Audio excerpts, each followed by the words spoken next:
Everyone, আমি Bindu Khan and welcome to my YouTube channel. আজকে আমি তোমাদেরকে দেখাবো আমি রান্না করছিলাম আলু দিয়ে শিং মাছ দিয়ে ঝোল। তো চলো দেখা যাক কিভাবে এই খাবারটা আমি রান্না করছিলাম, এবং অনেক সহজভাবে। এটা খেতে অনেক বেশি মজার ছিল।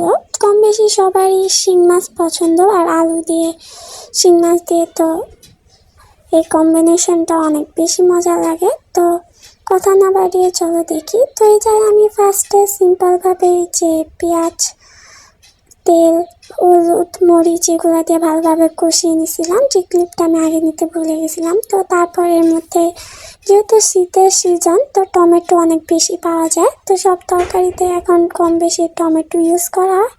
তো এই জায়গায় আমি অনেকগুলো টমেটো দিয়ে দিচ্ছি কেটে। এখন এগুলোকে ভালোভাবে নাড়াচাড়া করে মিশিয়ে নেব।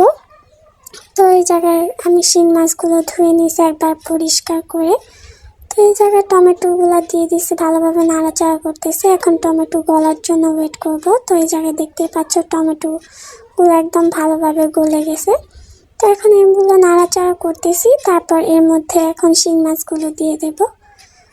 দিয়ে এখন শিং মাছগুলো ভালোভাবে কষিয়ে নেব। শিং মাছগুলো কষানো হলে আবার উঠিয়ে নিতে হবে, কারণ নয়তো বেশিক্ষণ শিং মাছের সাথে যদি আলু দিয়ে রান্না করি তো শিং মাছগুলো ভেঙেও যেতে পারে। তো এই জন্য আমি শিং মাছগুলো আগে এখন কষিয়ে নেব, ভালোভাবে মশলার সাথে আগে মিশিয়ে নিতেছি। নয়তো শিং মাছের মধ্যে মশলা ঢুকবে না, খেতেও অত বেশি মজা হবে না। তো এখন আমি ভালোভাবে নাড়াচাড়া করে নিতেছি। তারপর এর মধ্যে একটু কষানো হয়ে গেলে এর মধ্যে পরিমাণ মতো পানি দিয়ে দেব। তো এই যে আমি পরিমাণ মতো পানি দিয়ে দিতেছি এর মধ্যে। পানি দিয়ে এখন এটাকে 2-3 মিনিটের মতো রান্না করে নিলেই শিং মাছগুলো সিদ্ধ হয়ে যাবে। তো এই জায়গায় দেখতেই পাচ্ছ পানিগুলো কতখানি শুকিয়ে গেছে।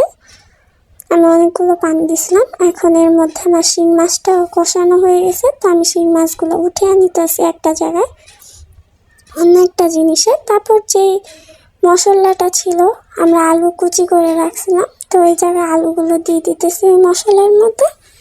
এখন এই আলুগুলোকে ভালোভাবে মশলার সাথে মাখিয়ে নেব, যেন ভালোভাবে মশলা মিশে যায়।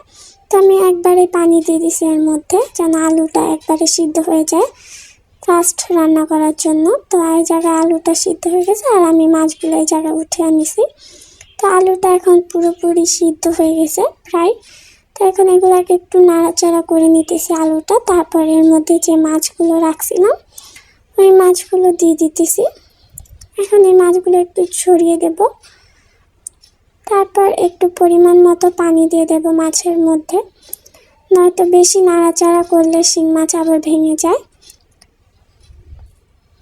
এই তো আমি সবগুলো মাছ সরিয়ে দিছি। তারপর এর মধ্যে আমি পরিমাণ মতো পানি দিয়ে দিলেই হয়ে যাবে শিং মাছ দিয়ে আলুর ঝোল। এই খাবারটা খেতে সত্যি অনেক বেশি মজার। এটা দেওয়ার পর 3-4 মিনিটের মতো মাছটা আলুর সাথে ঝোলের সাথে ভালোভাবে রান্না করে নিলেই শিং মাছের তরকারিটা হয়ে যাবে।